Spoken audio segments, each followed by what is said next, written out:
Okay, so here is the next tutorial. This one is how to do clothes in the A pose. Everybody wants to do clothes in the A pose because it really starts to help you out with your workflow on pants or on shorts, even on thigh-high stockings, anything that comes close to working on the insides of the upper legs. And of course, depending on what kind of pants you're making, you make anything close to pajama pants or jogging pants or flared jeans, the bottom of the pants can also kind of get mixed up because they will touch each other. So the A pose is really great for a lot of that stuff. Again, I'm going to go ahead and put my uh, rig here. I have it selected. And when I do an A pose, let me go into pose mode actually. When I do an A pose, I have a set value of numbers I like to use. So I will do rotation here at like minus 5 degrees. So the legs are just slightly parted. You, of course, can do them actually whatever rotation you want to or measurements that you want to. And the arms, I will normally take the upper arm, not the shoulder one, and I will rotate that usually about 45 degrees. Okay, so you do not want to do that exactly with Bento Buddy.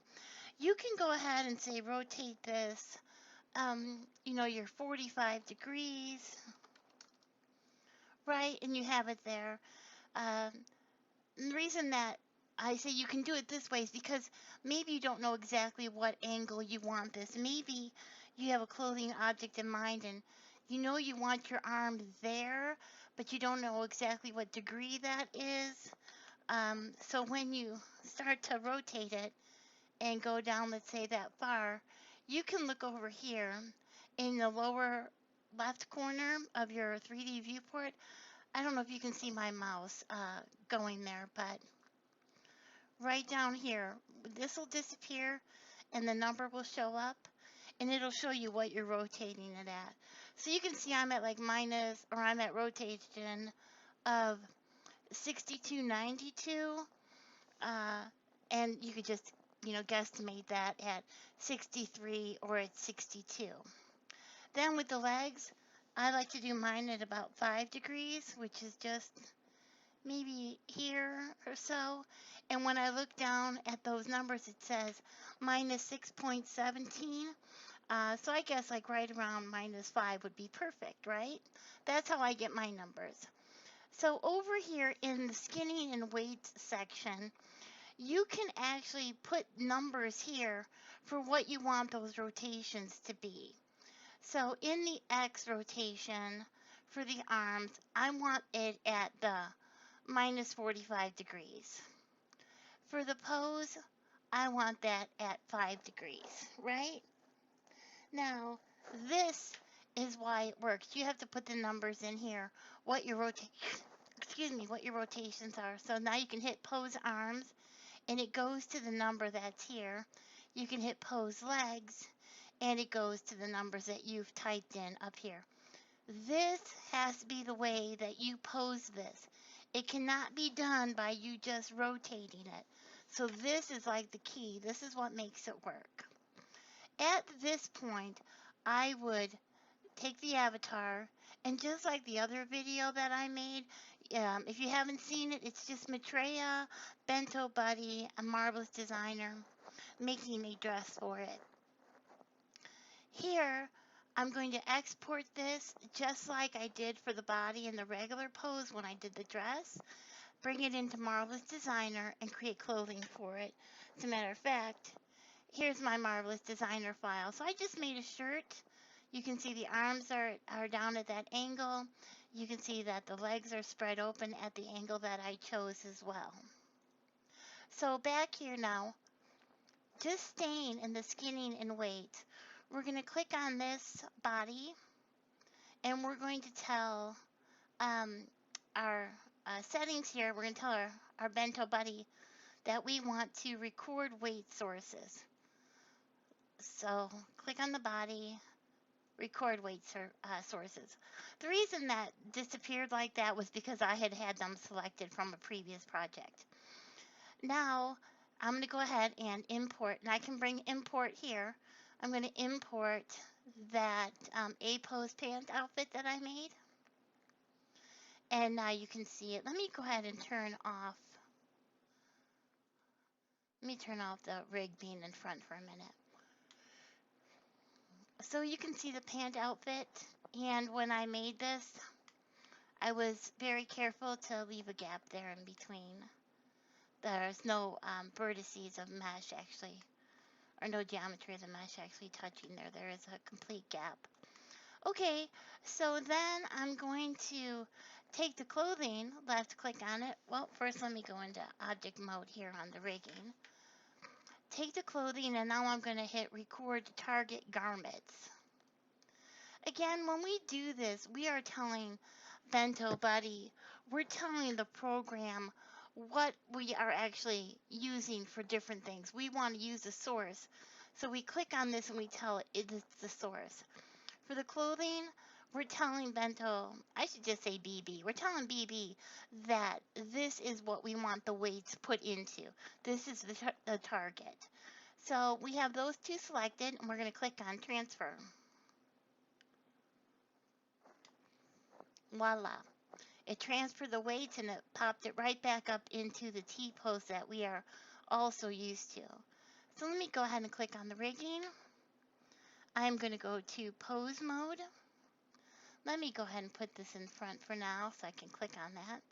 And now when I rotate this, you can see what a great job this does. Look at that. Absolutely none of that pulling between the legs, no verts from this thigh crossing over to this edge, and vice versa, which is a problem that you have when you use other programs. There is a lot of crossover. Let me fix that. There's a lot of crossover, and the weight painting is a nightmare. So I'm going to go ahead and put my rigging back into object mode. I'm going to click on my clothing. I'm going to come to my export window, and I can't export it here.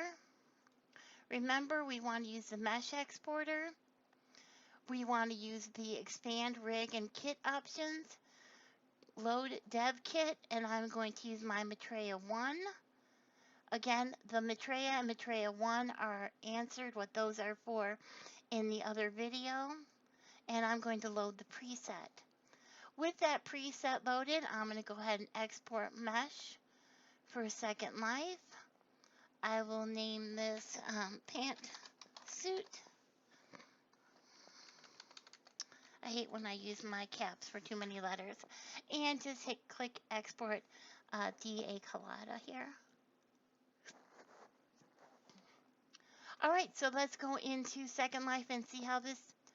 Oh, crud. We can't because it's going to look terrible. We have to go into our image editor, or UV editor, sorry. Every once in a while I'll say the name of something and I'll realize that I said it wrong. Again, you can see how incredibly big it is compared to the actual window. I don't know if we can see the actual window, but it's tiny compared to all this. So let's go ahead and select it all and scale this, whoops, scale it down. Now let's figure out why that is doing that.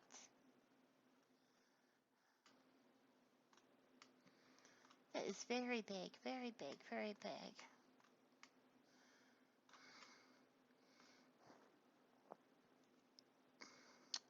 So when I hit, I don't know what, let's try this one more time. Maybe I had, oh, you know what that is? That is because I have constrained to image bounds. So it is automatically trying to fit into the image bounds before I even scale it, or the minute I start to scale it. So let me go ahead and uncheck that for now. And now I should be able to scale much nicer. There we go. Here you can see is my window. Look how small that is compared to what we've got going on here with the UVs. And I've already scaled them down so much. So we're just going to keep scaling and scaling. me grab it, pull it in. We're going to scale a little bit more. All right. This is all kind of just plop down on top of each other.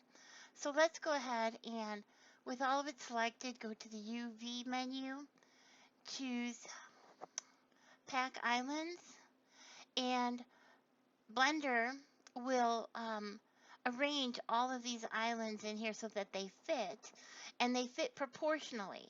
So this you don't have like one piece that was made extra small and scrunched off into the corner, making room for everything else. Each piece takes as much space as it needs to match all the other ones. Now, if I were going to be taking these in world to actually, I'm going to bring it in world just to show you that it works good. But if I were going to do it and texture it and stuff, I would take time to mess with these UVs.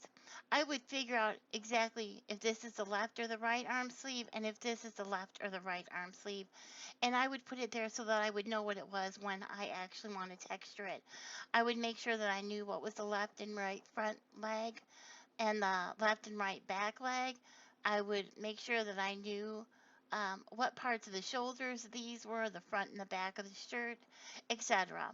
So while I'm not going to go ahead and take time to do that, make sure that you do with all of your projects. So let me go ahead and close this down a little bit. Put this back into edit mode. Go ahead up to our export mesh for sim. I already did that. I forgot I did that and do that. All right, so let's go ahead and head over into Second Life. Okay, so here we are in Second Life. I'm going to go to build and of course mesh model. And then let's see, I'm not going to be able to get all of it on that screen, so give me 1 second here.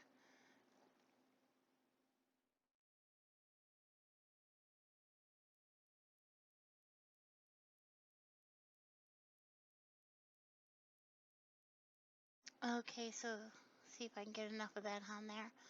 So here is our pantsuit.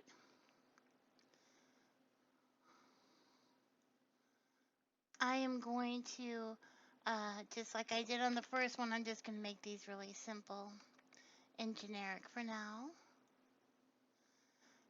Remember, this outfit isn't going to be brought in world and worn because I didn't do the UVs for it. I only did the unwrapping. I didn't do which way they're all facing and stuff. So include skin weights is something that you need to check mark. It won't work otherwise. Level of details where I made the simple settings. Calculate weights and the fees.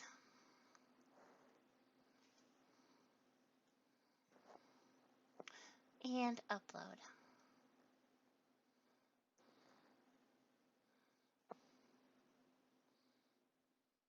All right, those are uploaded.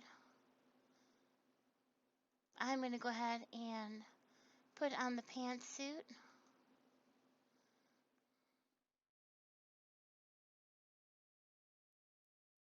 My SL is running a little bit slow today.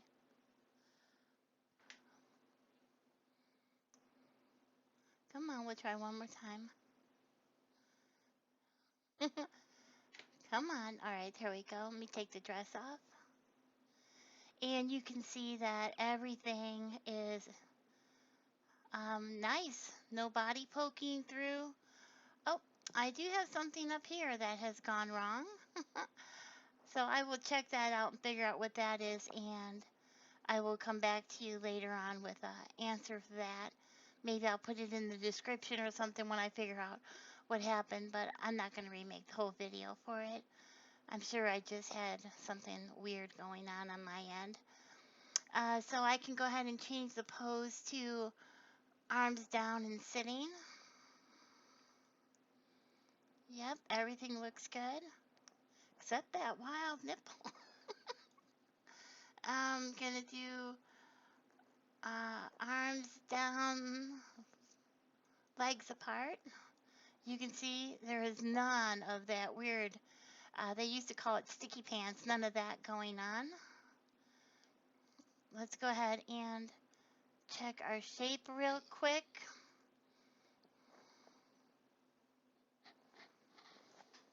One second.